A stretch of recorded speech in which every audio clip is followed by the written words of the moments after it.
Today is Wednesday, January 19th, and today we are going to be talking about leadership attributes. My name is Sergeant Jason Nagy, and I will be conducting this brief under the classification unclassified.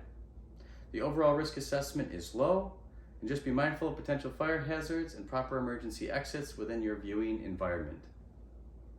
In the event of an emergency, dial 911. The scope for today's brief is dissect the first pillar of the leadership requirements model in order to understand the unique makeup of an Army leader. First, let us define what leadership is in the context of the Army.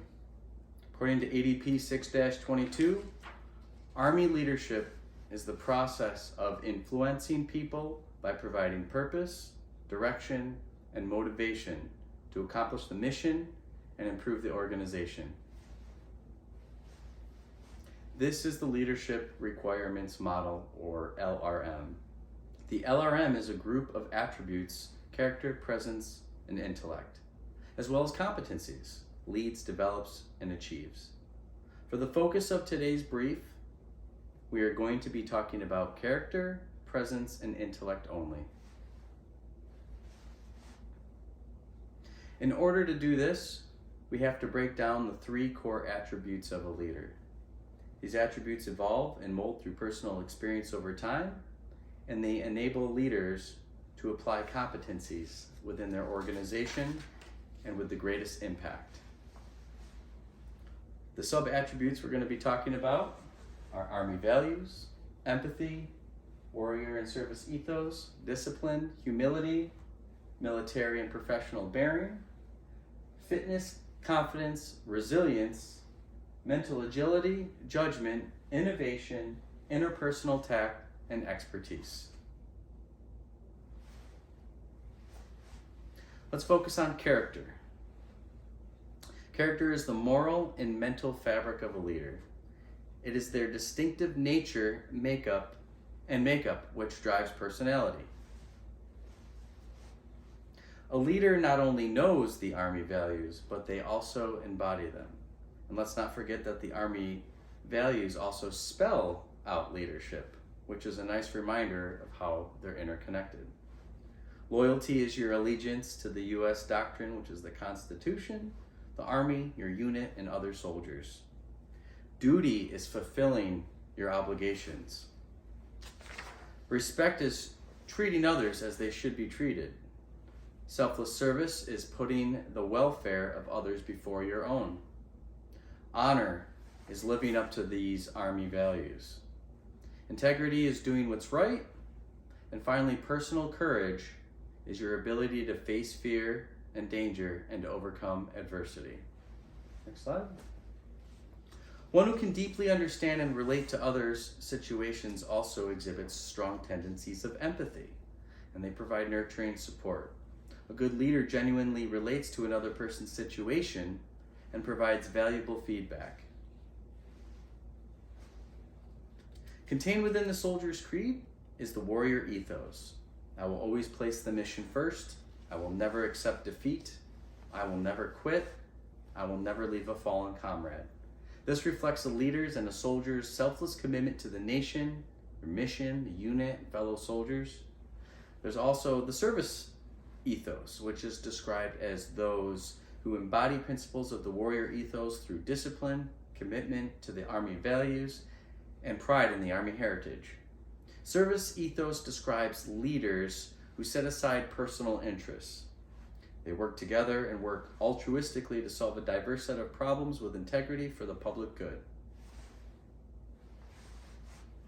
Great leaders have fortified discipline to military principles, orders, and regulations.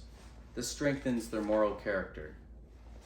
When I was looking for the definition of humility, I kept finding one that implied that a leader has to show a low estimate of their own importance. I didn't like that because it didn't really define how exceptional a leader was when they were showing humility. For a leader to exhibit humility, they must be a willing learner who maintains accurate self-awareness and who seeks out others' input and feedback. Another core attribute by exemplary leaders is presence. A leader's presence is the actions, words, and manner in which someone carries themselves. It is the impression or image that they make on others. Presence can be broken down into the following sub-attributes. In presence, a leader's military and professional bearing is on full display. Leaders who have both project a commanding presence and respect. They uphold standards and often make difficult decisions in and out of uniform.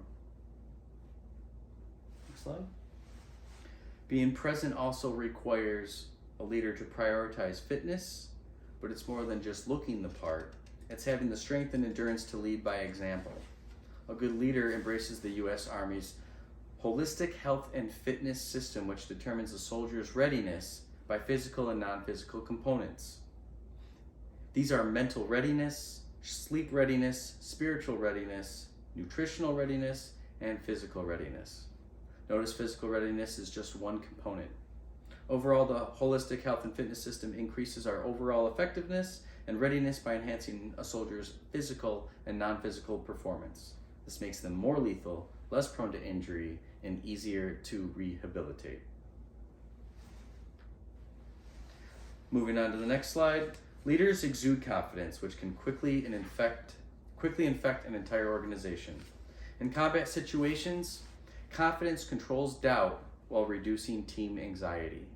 Confidence enables an individual to demonstrate composure and outward calm through steady control over emotion. A good leader projects confidence and certainty over what they do. Perhaps the most resounding attribute in a leader is resilience. Resilient leaders focus and recover quickly from adversity. They prevail with drive and determination, sourcing inner strength and stamina to complete their mission. However, the act of being resilient alone is not sufficient. A quality soldier and a leader needs intellect. This is what a soldier knows. Intellect draws on the mental tendencies and resources that shape conceptual abilities applied to one's duties and responsibilities. One of the most important qualities in a leader is mental agility. Mental agility is the flexibility to transition between different ideas. This enables leaders to adapt to change and make confident decisions despite unpredictable events. To have intellect is to have sound judgment. In simple terms, judgment is an opinion or a decision that is based on careful thought. True leaders make consistent, wise, and well-informed decisions, which greatly affect the successes and the failures of those that they manage. Intellect often shapes innovation and creativity. Innovative leaders know how to challenge the norms because they take a multidimensional approach, drawing on both new ideas and prior experience or knowledge. And they do not exclude the ideas or contribution from their subordinates. The ability to accept character, reactions, and motives of others is also what drives a leader's interpersonal tact. A good leader is accepting of these attributes from others and considers the validity against their own. This preserves a calm and balanced demeanor in a variety of situations. Finally, what good is a leader who cannot draw from their own experience? Without military expertise, leaders cannot demonstrate competence in their fields, and they can apply expert knowledge. An experienced leader will have encountered a multitude of scenarios and overcome challenges, and they will be able to convert those engagements into teachable moments. This enhances the readiness of their soldiers.